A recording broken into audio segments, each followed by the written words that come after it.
Hi guys, this is my first ever YouTube video, and for some of you who know me, I repair vacuum cleaners. So you join me in my shed that I built. Today I'll be showing you how to replace your pneumatic Henry's on-off switch. So this is a demo one that I use for so it's pretty simple actually. You got your wires, high-low switch there. I took the cable and shit out of it. All I've got to do is just get my switch off another vacuum in a minute. That's already apart.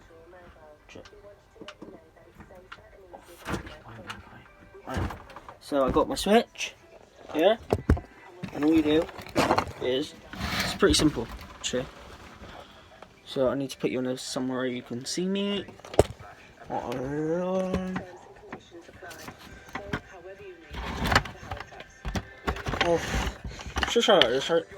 I don't have a tripod at the moment, so I will get one when I know I'm going to be doing these videos. Right, so we get our live there, so it goes on. So your live wire here, which is this one, goes there. Yeah, and then you get your other live wire, put that on the same side. So you move the PCB wire out of the way, so they all are on the same sides. So live and live, like that. And then neutral wires, like that, and then you just slot the switch in, like that.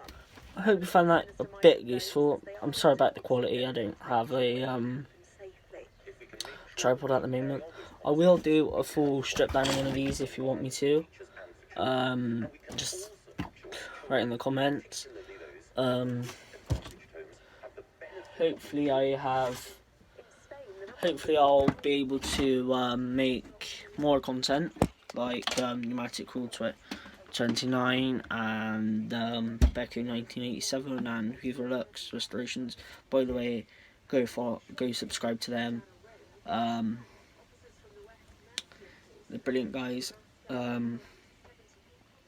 Shout out to Conrad Povey, who's helped me get to what I am now. Bye guys. Remember, stay at home, stay safe.